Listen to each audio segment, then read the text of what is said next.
very engaging. Clay is a playwright, a performer, novelist, short story writer, and a filmmaker. He's a jack of all trades. Master. Clay is here to talk about his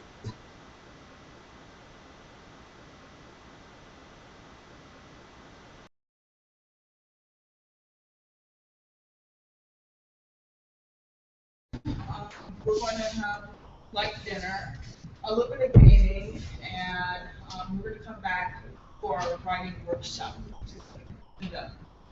So, and he's also here to help us kick off our Black Males Emerging Readers program, which we're trying to start up here at the Richmond Public Libraries, Beamer for short. And we're going to have Melvin Jenkins Jones. She's a librarian here at RPL, and Kerwin Phillips. You may know him from the hip hop empowerment workshops we had last summer, and he's going to be here again over the summer to do more workshops. But he's a part of our feeder team as well. So parents or kids, when we have our little break, just go over and talk to Melvin and Kerwin, and they can tell you more about Beamer. So let's all give Clay a warm welcome. Hey guys, I'm Clay. It's a pleasure to see you all. I'm gonna scoot this as close to you as possible so that I don't feel like I'm so far away. But we've got a jam-packed night for you. We're gonna do reading, and then we're gonna do dinner, and then we're gonna do a writing workshop. And I gotta say thank you to everyone for putting this together. You guys are awesome.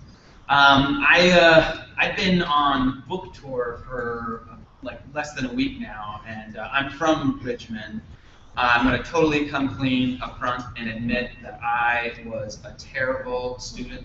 I was one of those kids that, like, if there was a window, my attention just went right out it.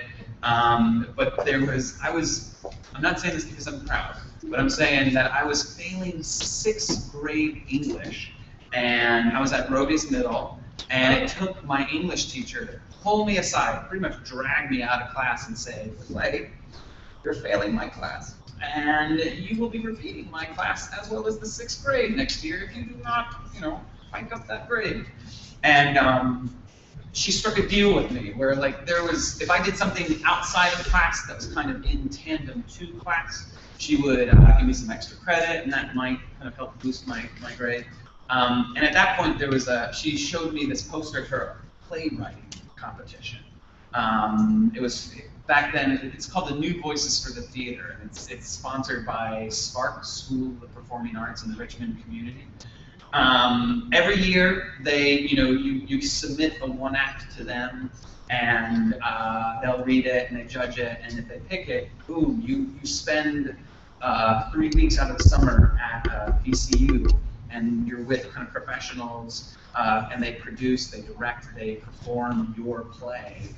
And as a 6th grader, I had never wanted to write a play, never thought about writing a play, I never imagined writing a play, but I really wanted to pass 6th grade English. So I wrote 3 of the most spectacular plays you've ever read. I mean, they were awful. It was like, I'm hungry, here's some ice cream, thank you. Really bad stuff. I passed 6th grade English. I thought that was going to be the end of it. And then, boom, I get this letter in the mail saying, congratulations, you've been selected. It was just like, what? Suddenly, I'm spending the summer at VCU, and they're performing my play, and it just was like, this is the most amazing thing ever. And from that moment on, I just wrote, I wrote. Long story short, I just wrote. I entered that contest all through school until 12th grade, until they would not allow me to submit anymore. I moved up to New York. I've been living up there ever since, and I've been very, very fortunate to write.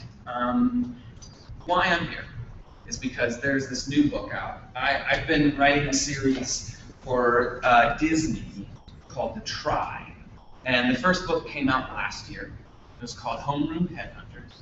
And book 2 just came out like a week ago, maybe 2 weeks ago, called Camp Candy. So I figured maybe for until dinner, I would read a few sections from these books, and maybe interested some of you guys in reading it. And then we'll come back at the end of dinner and we'll do a writing workshop. You came last year, which is awesome. Do you mind if I read a few chapters from book 1, just to kind of warm things up? Is that all right? Yeah? Is that okay? Okay. All I want you to be aware of up front is that book 1, it's about this kid, Spencer Pendleton, okay? And I went to Robius Middle School. This is totally, kind of, but not really based on Robius. So, My son went to Robius. Yeah. So let's get this out of the way up front, okay? I totally did not set my last school on fire. That is just an overblown rumor. Whoever tells you I did is lying straight to your face, so don't believe them. It was only a couple of classrooms. And you know, most of the school is still standing. You know, and for a part of the building that did burn down, well, I mean, that wasn't really my fault either. I mean, honest. It wasn't like I planned to set my science lab ablaze. I mean, it just kind of, you know, it kind of just happened.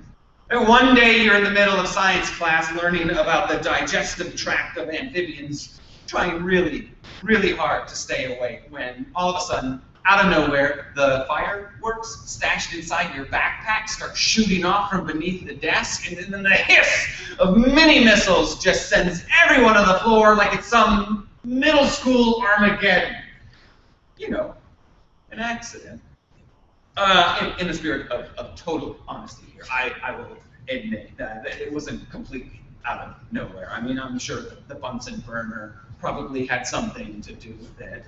Billy Templeton just had to double dog dare me. If he hadn't goaded me into holding that bottle rocket over Mr. Bunsen's blue flame, I mean, that firework probably wouldn't have launched itself into my backpack, thereby igniting the rest of my stash. Just so we're clear, nobody got hurt. Well, I mean, mostly nobody. We do frogs count? I mean, who knew that formaldehyde was that flammable? I mean, one stray spark from a funky monkey fountain and kaboom! Amphibious hand grenades. Just wet shrapnel splattered against the blackboard, and tendrils of frog intestines tangled themselves inside Miss Beasley's hairdo. She should have ducked. I still maintain my innocence in all this. I mean, you can't blame a kid for bringing his fireworks to school. I mean, you could, but you shouldn't. I mean, not in this case. It was for a science project, I swear. I was working on a model of the Big Bang Theory, and you know, I needed a Big Bang. Hey, if you're going to talk about the cosmological conditions of the creation of the universe, you need all of the firepower you can find. That is just a scientific fact. So this, in a sense, all of this was in the name of science. So, just to set the record straight, my name is Spencer Pendleton, and I totally did not set my last school on fire. On purpose. You believe me, right? Cool. I'm going to fast forward a little bit deeper in the book. And all you need to know is Spencer gets in trouble again, and he's sent to after-school detention again, and he ends up being the last person in the building. So there you go. Wandering around school after dark is just about as end of the world as it gets. I could hear my steps echoing as I walked from one end of the hall to the other, so I mean, it felt like I was the last person on the planet. And I called out, "Hey!" only to hear my voice echo back to me, "Hey! Is anybody in here?" The hum of the fluorescent lights in the library filled up the room as I ambled down this row of hardbacks, running my fingers across them. And I pulled one off of the shelf, only to discover a pair of eyes staring back at me from the neighboring aisle. Ah!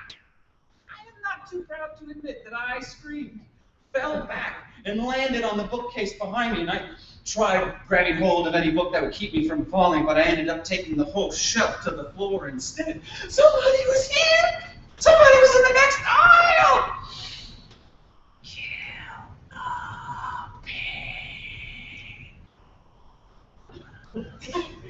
The voice rose barely above a raspy whisper, like gravel at the back of somebody's throat. Cut his throat. I turned the corner, quick, but nobody was there. I spun back, half expecting to find my mysterious library companion creeping up behind me. Who's that? Who's there?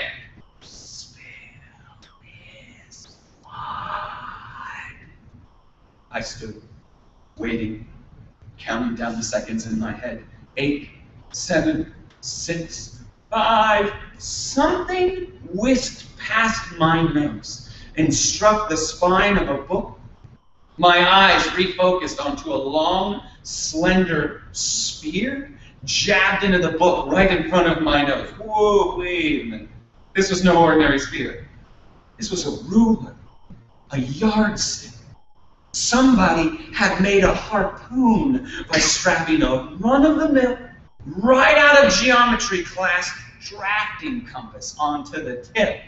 And before I could blink, another spear whizzed past, nicking the lower lobe of my ear before impaling another book. Yeah! That hurt! I cupped my palm over the lobe to make sure that it was still attached to the rest of my head, and it felt wet.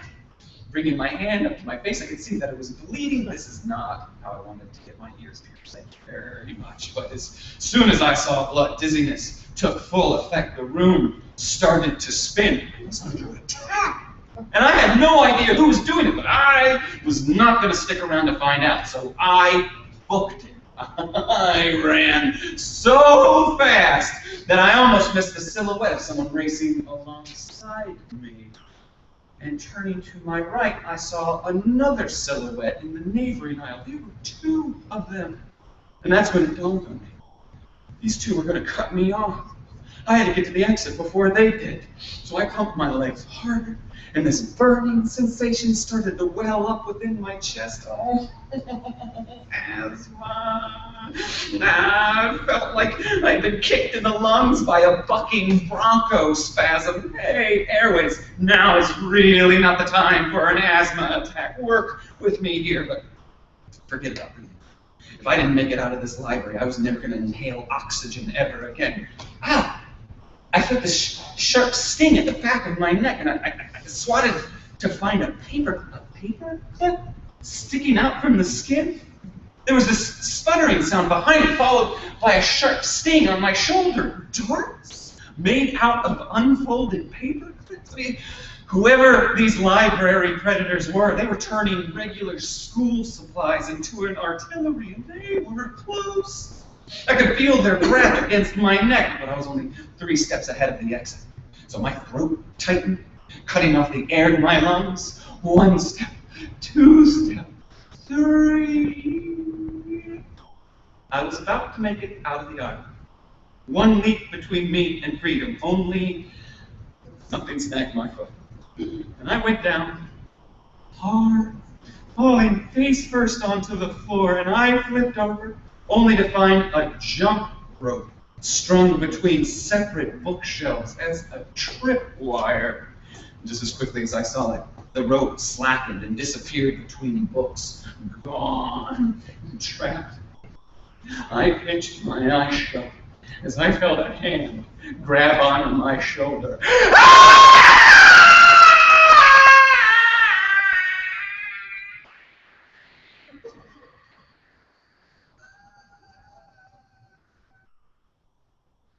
When I opened my eyes, I found Mr. Sims, the school's custodian, standing over me. What's wrong? What happened? They're here! They're behind me! Who? Them! They're in the... Mr. Sims looked as startled as I felt he peered down the aisle. I don't see anybody. The library was completely empty. Silent, except for the hum of fluorescent lights. You were just here a second ago. So, turns out that there is a tribe of runaway kids living inside this school.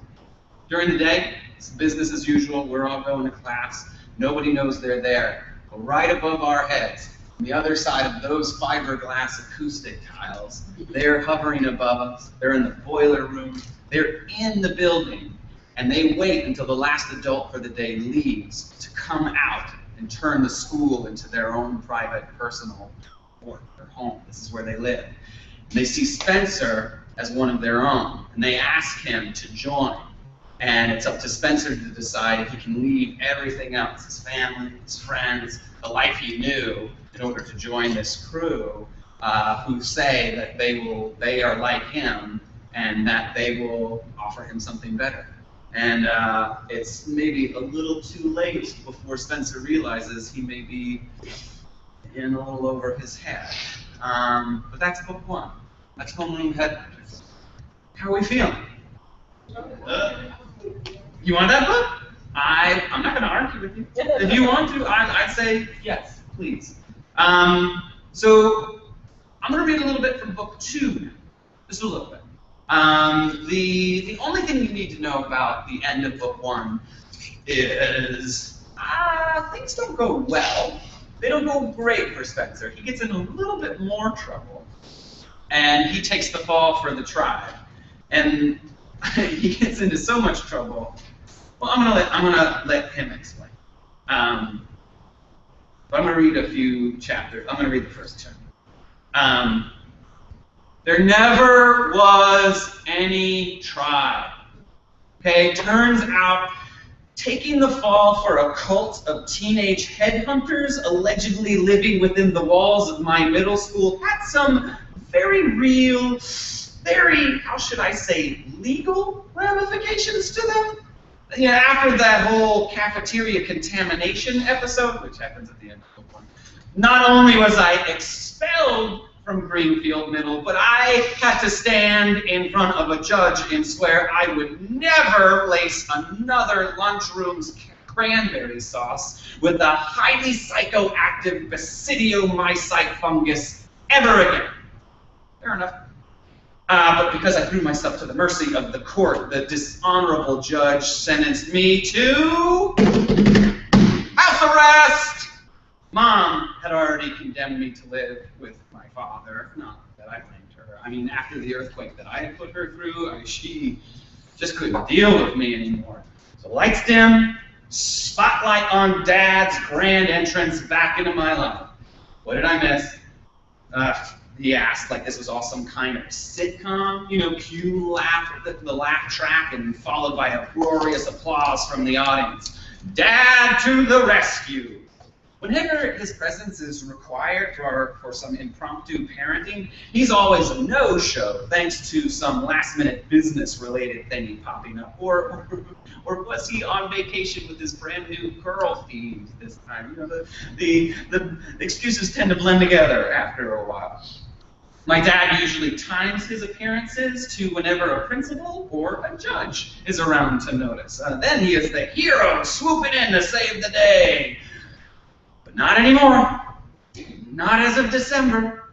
Now, Dad had his turn to look after me. Heaven help us all. You know, all I get is the parental shell, you know, the mannequin dad. I could create my own line of dad dolls, complete with 3 pre-recorded automated responses. Sure thing. What's that? Okey doke. As in, hey, Dad, do you mind if I bust out of the house for a bit? Cabin fever is kicking in big time, and I need a break. Sure thing. Did you just hear what I said, Dad? What's that? Never mind. Okey doke. Additional responses sold separately. But you know what? House arrest has a few humble perks, such as the lovely little fashion accessory shackled to my ankle for the last 6 months. A black box bejeweled with a flashing red light and 100 feet of freedom. not an inch more. If I were to step off of Dad's property, even for a second, the proximity sensor latched to my ankle would rat me out. I had a total of 30 seconds to return to the cozy confines of my 100 feet of freedom, or else, at exactly 31 seconds, a distress signal would be sent to mission control, and the patrol car would be dispatched to hunt me down. I was a jailbird, sentenced to 6 months of homeschooled purgatory, no television, no internet, no cell phone, nothing but time to, as the judge put it, reflect on all of my appalling transgressions and learn how to be a more upstanding citizen. Not to mention a brand new prescription to chloroformil. You can hear the commercial jingle ringing through my skull right now. When you're about to cross the border into that emotional mood disorder, just pop this lovely pill. We like to call it chloroformil. Yes, chloroformil, the cure-all for freedom of the mind. Just pop a lovely little tablet before every meal and say bon voyage to independent thought forever. Your neurotransmitters will be restored to their docile levels once again, as good as cattle. So say goodbye to depression or any emotional regression. All it takes is one little pill, so swallow some chloroformil. Use only as directed. Possible side effects may include confusion, blurry vision, dry mouth, nausea, constipation, headaches, muscle aches, anxiety, insomnia, restlessness, even nightmares. Lots and lots of nightmares. Tell your doctor if any of you have the pre-existing medical conditions before taking chloroformil. Contact your physician if you experience any of the following: strong sense of eyes always on you, an overwhelming feeling of constant surveillance from an invisible yet palpable presence, an impending sense of doom, that trouble is on the horizon, that your imaginary friends want to kill you, that you are not alone even when you are alone, that there is a tribe of runaway teenagers somewhere out there in this world who probably want to string you up by your feet and play piñata with your body right about now. Your healthcare professionals at Chloroformil, right for you.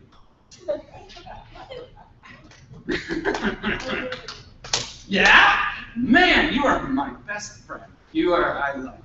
I'm going to read a little bit further. 2 pages. 15 breakouts in the last 3 months, huh? Not bad for a personal record.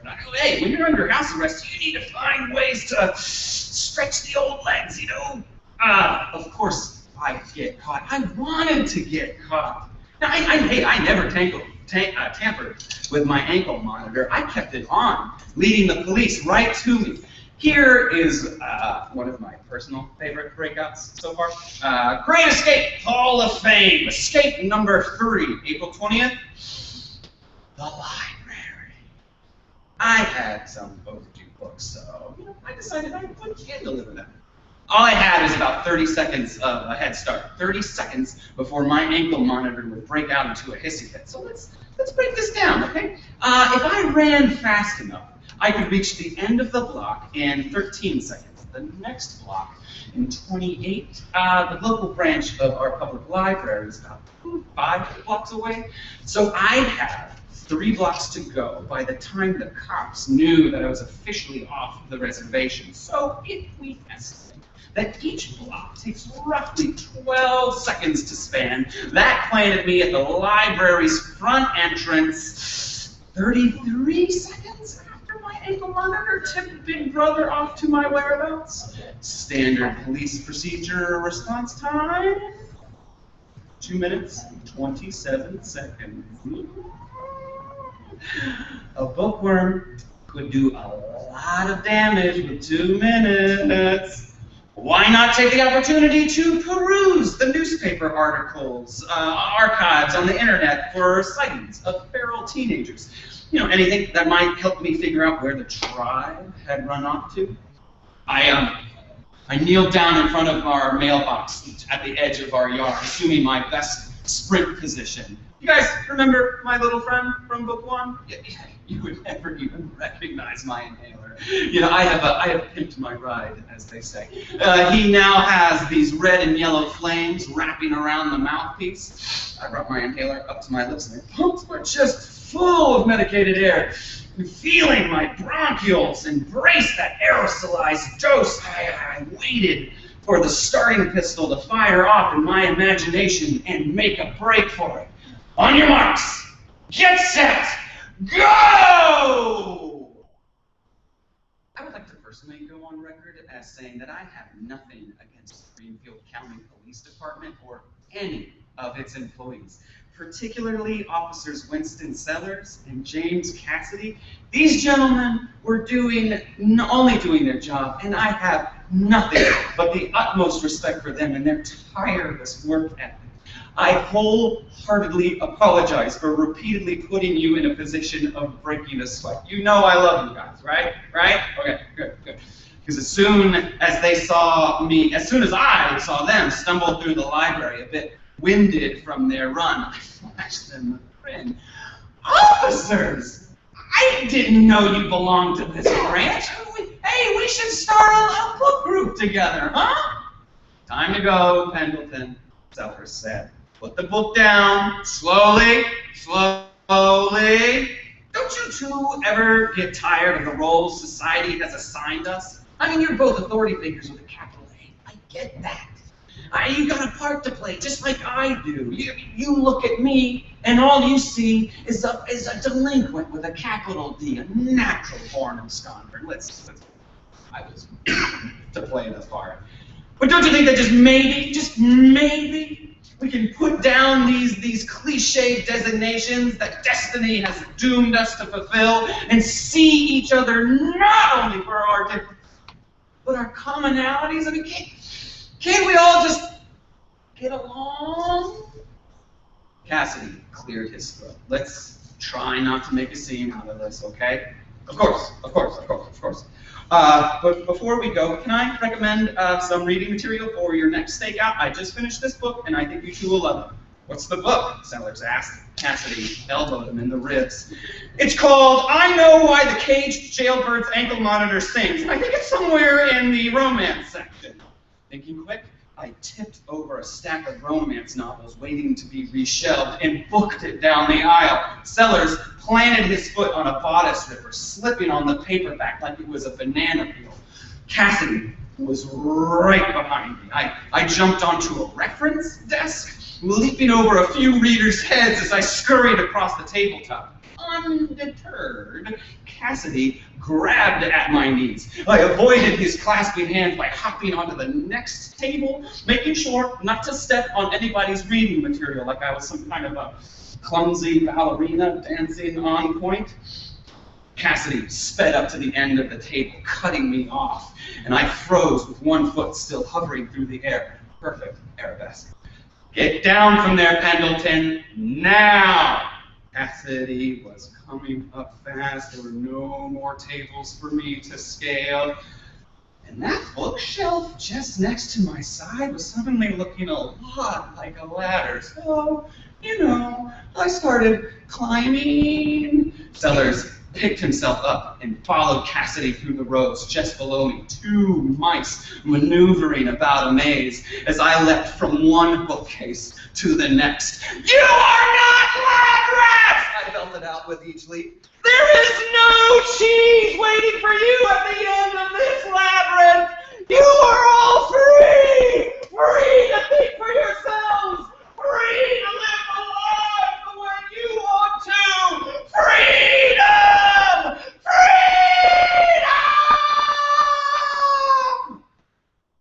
I was running out of bookshelves. I only had one more to go before I would hit a wall, but hey, I was going with old here. Or, whichever came first. But I launched off that shelf with enough force to inadvertently send the bookcase beneath me tipping over into the opposite direction. I went one way, and that bookcase went the other. And when I landed on that last shelf, I quickly spun around to behold the horrifying sight of the ledge I had just left toppling into the neighboring case. And the next, all I could do, books slid off their shelves, their covers flapping haplessly through the air like flightless chickens falling to the floor as this chain reaction gained momentum, and all I could do was watch in shock as each shelf collided with the case behind it, one after another, sending patrons and police officers clearing the aisles. I had unintentionally invented a new sporting event. Library dominoes. Cool. I'm going to read one more chapter. This is, and all you need to know about this is that Spencer gets sent to a camp for kids with behavioral problems. Turns out that there are other kids who have bigger behavioral problems than he does. And not only that, but that there is a group of old friends, namely the tribe, waiting for him there. And they want revenge on Spencer for things that happened in book 1. Yeah, we have a question. Yeah? Spoiler? I don't know, well, there should be a spoiler alert. But I think because it's a sequel, do you want spoilers? I won't give you spoilers. This is a safe spoiler. This is not giving away too much. The tribe takes over the camp. You're like 5 pages into the book, and you're like, oh, the tribe's here. They've taken over. And it's like, all right, now I'm not going to read any further than this. There are no spoilers after this. Okay? This is the first night at Camp Newton. Camp Newton. And there are going to be some names of some camp. This is the one thing I should tell you.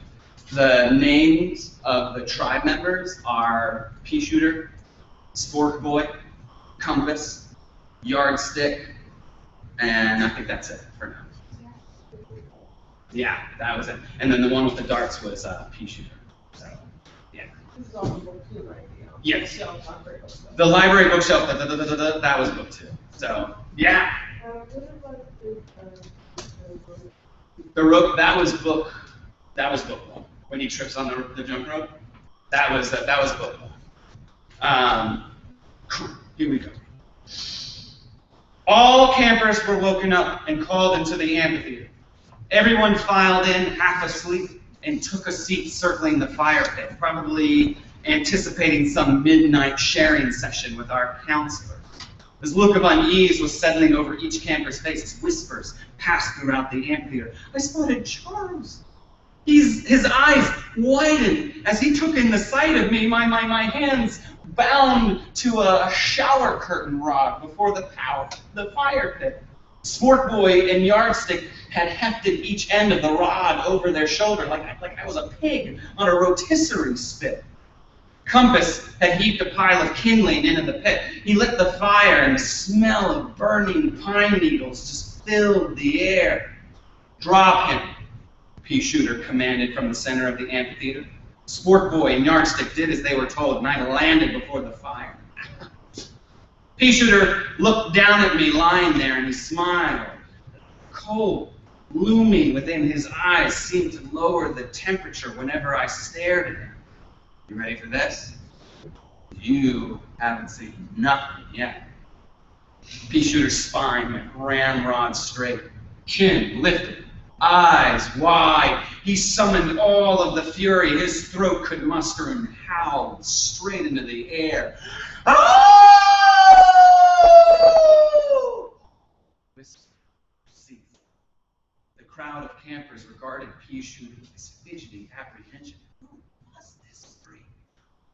We are not here to hurt you. We are here to help you. Your counselors are no longer in control of this camp. They are no longer in control of you. You are. The fire behind him crackled as a piece of kindling snapped, sending a flurry of sparks into the air.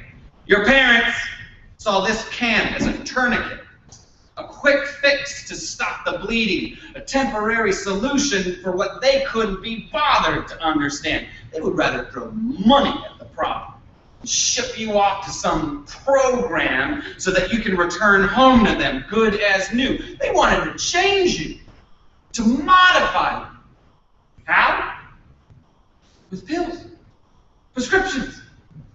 Your parents have manipulated the miracle of modern medicine to bend your brains to their frivolous will. Why? Because they don't understand you. But I do. If this is how your parents treat you, if they think that you're nothing but a broken toy that they can ship off to get fixed, then I say they don't deserve you in the first place, because to us, you're perfect just the way you are. The sound of his voice flooded the amphitheater and seeped into the surrounding forest. His words were everywhere. They were inescapable. Pea Shooter pointed to the parking lot where we had been dropped off. Out there, everyone calls you a delinquent. Back at home, your parents call you emotionally disturbed. He looked around to make sure that the words were sinking in. Well, this is your new home now, and your parents will never be invited into your house.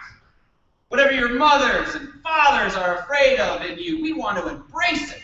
We want to nourish that fire within you until it scorches the earth. Even from where I was lying on the ground, I could see the words landing. Summer camp was definitely over. The first step towards emancipation is to cut the ties with those who hold you back. Your mothers and fathers, your brothers and sisters, because they don't deserve to be called your family. We are your family now. Pea Shooter was like the undertow. You know, that invisible force underneath the ocean's surface that pulls hapless swimmers farther and farther away from the shore until they drown. I should know. Pea Shooter had nearly drowned me. I have witnessed the spell that he casts over others with nothing more than the power of his words, or somebody else's. Disobedience is the true foundation of liberty. Henry David Thoreau wrote that 200 years ago, and it remains true even today. We have liberated you from adult supervision. We have liberated you from the rules of the outside world. The one thing, the only thing we ask for to prove your commitment to our cause is... You should return to me and grin.